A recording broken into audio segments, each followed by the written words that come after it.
Cicil aja atau jual Ferrarinya gitu. Oh, jadi kalau memang nggak sanggup 15 miliar, terus sanggupnya 3 miliar, udah cicil aja kata saudara. Betul.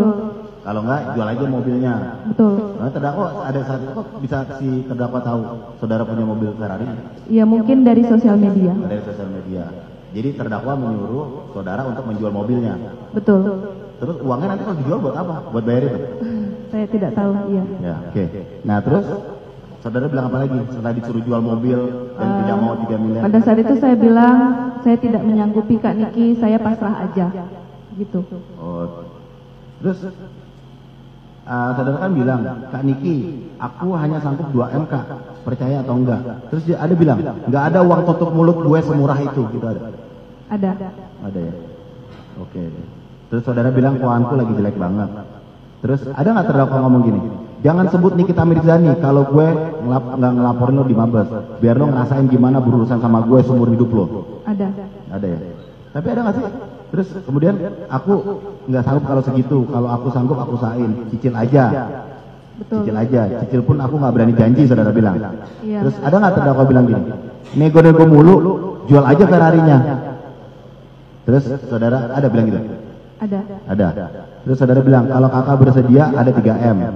Nggak ada, lo simpan aja uang itu. Terus saudara bilang, aku pasrah aja. Saudara bilang, bagus. Betul. Gitu aja, nggak ada yang peduli juga dengan kepasrahan lo. Iya, betul. Nah, saudara tidak menyanggupinya. Tidak menyanggupi. Setelah itu saudara dilaporkan ke polisi? Tidak. Tidak dilaporkan ke polisi juga? Lebih tepatnya saya tidak tahu. Tidak tahu. Tapi tidak ada polisi memanggil saudara atau enggak? Tidak ada. Oh gitu ya. Jadi karena kalau memang tidak dibayar atau memang dilaporkan oleh. Nah, sebelum permintaan uang 15 miliar, saudara ada dilaporkan ke BP POM? Nih, komen yang keren ya, komen yang bagus. Tapi bagi kreak-kreaknya Lemon,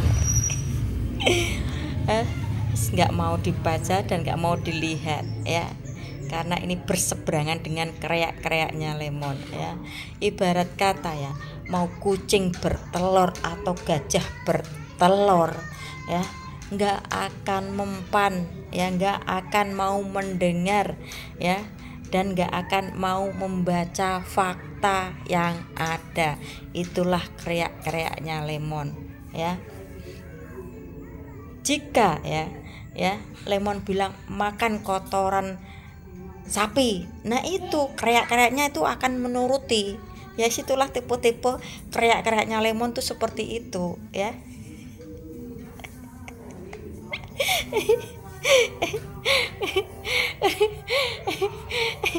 Kemarin aku salah satu kreaknya di persidangan ya, belum tahu hasil sidangnya apa sudah joget-joget. Terus dikasih caption apa, kenapa ya hati saya itu kok kayak bahagia, ada apa ya. Aduh, ternyata hasil persidangannya terbongkar ada usaha percobaan pemerasan 15M.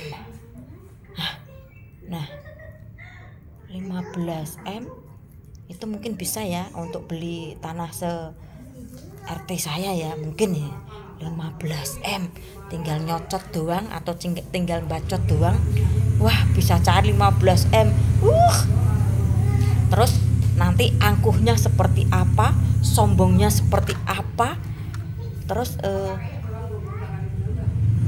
menghinanya, wah tambah ngeri tuh nanti si Lemon andai 15M jadi cair. Aduh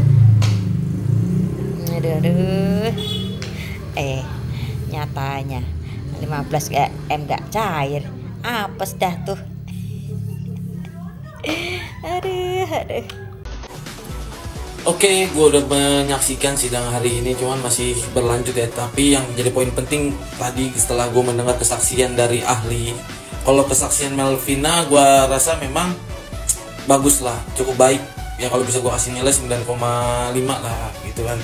Jadi kesaksian Melvina itu justru menguatkan bahwa dugaan keterlibatan atau sindikat ini terhadap para pelaku itu memang betul adanya. Untuk memperkuat dugaan tersebut, maka ternyata dari kesaksian kemarin Dokter Reza, dari kesaksian Sela Sokia, dari kesaksian Melvina tadi, itu semuanya menguatkan bahwa peristiwa hukum ataupun perbuatan dari masing-masing pelaku itu adanya betul adanya, nah, gitu.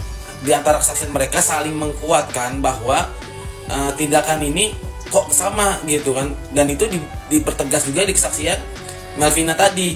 Di kesaksian Melvina di situ menyebutkan bahwa apa yang dialami Dokter Reza itu dia juga alami, nah gitulah. Jadi ini memang sangat semakin terang benderang bahwa apa yang dilakukan oleh terdakwa ini memang sangat tidak tidak mencerminkan nilai-nilai ataupun kepatuhan atas hukum gitu kan, bahwa kalau memang produk itu bermasalah harusnya kan tinggal laporkan, nggak usah lagi untuk mencari keuntungan atas keuntungan diri sendiri lalu bilang saya ini pahlawan ingin membongkar kejahatan mafia. Nggak gitu. Kalau memang mau membongkar kejahatan mafia harusnya dari awal lu sudah melaporkan terdakwa, bukannya lu sekarang di sidang kali ini lu menjaga nama baik lu dengan lu mengatakan bahwa lu adalah seorang yang ingin membongkar. Kalau lu bongkar nggak usah memanfaatkan lagi uang itu. Dan juga buat kalian juga, netizen kalian juga tidak boleh membenarkan perilaku hal tersebut. Bahkan netizen kita, khususnya Indonesia nih ya, kadang sampai ada pernah pola pikir mereka adalah gini, nggak apa-apa kalau produknya overclaim, nggak apa-apa diperas. Itu udah gila namanya, itu udah gila. Lagi-lagi melihat suatu ketidakpantasan atau secara etika seorang terdakwa maupun kuasa hukumnya yang tidak menghargai ahli. Yang namanya ahli, dia beda, nggak bisa memperlakukan, bahkan seorang saksi fakta aja tetap harus dihormati itu kesaksiannya, nggak boleh dibentak-bentak. Ini apalagi ahli, dia mempunyai kompetensi di bidang dia menyampaikan berdasarkan keilmuan dia, hargai pendapatnya, jangan dipotong. Jadi jangan juga kalian bertanya yang hanya menguntungkan diri kalian aja. Kalau memang itu menguntungkan buat diri kalian ya tulis aja di dalam pledoi, nggak perlu kalian membentak-bentak ahli di situ. Dan nggak perlu juga kalian meremehkan keilmuan seorang ahli, itu nggak boleh. Jadi orang yang ahli yang dihadirkan di persidangan itu merupakan memang orang yang punya kompetensi dan nggak boleh diremehkan. Kalau kalian meragukan silakan tulis aja dalam pledoi, nggak usah ribet dalam proses persidangan itu, nggak usah mendeklarasikan diri kalian itu seolah-olah hebat di mata masyarakat. Enggak ya, ketika kalian duduk di situ harusnya kalian mencari empati masyarakat, bukannya lagi mempertontonkan kepada masyarakat, mengajarkan kepada masyarakat bahwa seorang terdakwa saat ini maupun dari kuasa hukumnya sama sekali tidak menghargai seorang ahli. Udahlah, aku mau lanjut nonton dulu lagi lah. Udah itu dulu ya. Angka di 15 miliar itu siapa duluan? Nikita Mirzani, terdakwa Nikita. Lebih seru mana? Kemarin heboh, ada yang ditelepon Meta heboh. Lebih seru mana? Heboh mana? Ya, penawaran, ada permintaan atau uji coba pemerasan sebesar 15 M. Amazing, menyala nggak tuh ya? Bisa dipahami ya. Terus ada krek-krek yang joget-joget. Aduh di pengadilan. Ya, udah paham ya. Ini orang pertama ya yang uji coba mau diperas ya, tapi lebih baik mundur memperbaiki skincare-nya ya. Sama RG dituruti tapi masih ngelunjak, ya udah sikat aja ya. Jangan bilang saya mendukung RG dapat cuan ya. Bolehlah dokter RG ya, ini terang-terangan nanti kalau sudah divonis berapa tahun kayak 20 atau 30 tahun, oke lah, bolehlah transfer ke saya daripada saya difitnah tidak ada guna, ya mending saya iyain aja ya. DRG jangan lupa ya akun saya, nanti bisa DM ya. Tapi transfernya jangan sekarang, kalau urusan ini udah kelar, udah divonis gitu ya. Oke, sekarang terang-terangan aja. Tapi kalau kasus sudah selesai divonis ya, bolehlah DM saya, daripada di fitnah nggak jelas ya, mending saya iyain aja ya. Menyala nggak tuh 15 M ya? Wanita baik, orang baik,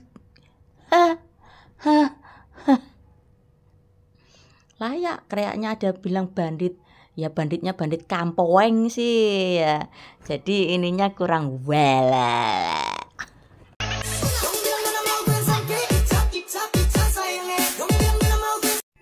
Ini ya, andai nih gue jadi kreak-kreaknya Lemon ya, orang ini pasti akan saya hajar.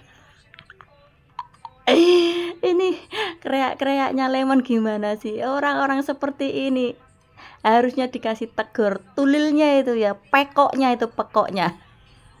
Di persidangan joget-joget, nggak lihat itu terdakwa menderita, apalagi ada kesaksian Melvina yang akan bocor ya, percobaan pemerasan sebesar 15M, menyala nggak tuh? Aduh, harusnya kreak-kreaknya Lemon menghajar ini orang ya, stupid nih orang ya. Ya, di persidangan joget-joget padahal terdakwa tersiksa. Pekok kayak bunyi ayam. Pekok.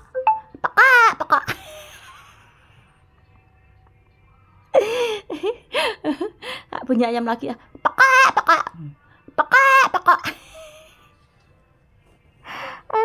Hari ini saya mendampingi Ibu Melvina. Ini ya yang belum tahu, ini Pak Tony pengacaranya Peggy dulu ke kasus Vina Cirebon ya. Nah sekarang mendampingi Melvina atau Daviana Skincare ya. Nih kenapa saya ketawa? Ini kan mendampingi ke pengadilan ya, otomatis bertemulah sama si Lemon lah atau NM ya ada masa lalu apa ya. Ya sayang, ini habis ini saya putarkan videomu di masa lalu ketika menghina pengacara Tony ya.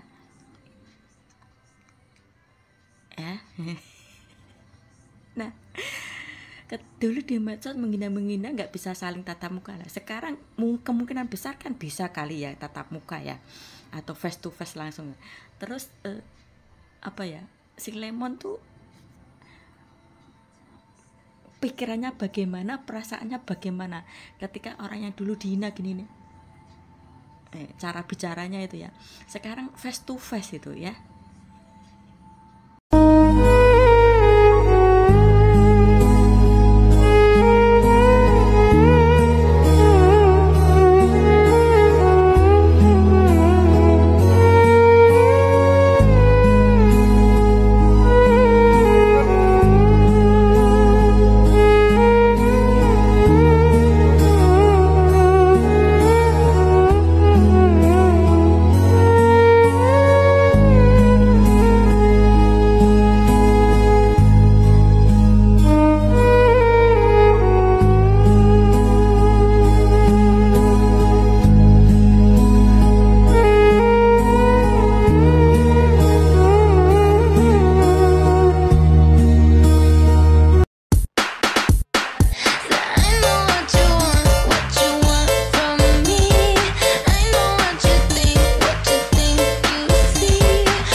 Adik kalau pagi mandi ya sama papa. Aku mandi mbak bapak. Iya. Di harum ndak? Oh ya harum. Wes nggak usah keroyokan. Iki padahal hari libur ki ya, Mama Di rata dikanggoke. Enek ngene do keroyokan. Lihat Mama. Dek, awas. Mandi nanti Mama sedih. Mama Di nanti sedih ya kalau pagi man. Dek. Adik. Enggak. Ya nanti. Nanti Mama Des nangis lo ya. Kalau pagi man, biar gak digigit werok nanti ya. Kamu adik naik sama Mami aja. Kamu naik sama Mami. Ya mandi dulu ya. Mama, kalau bau. Yo mandi sih. Mau sama motornya dicuci. Yo.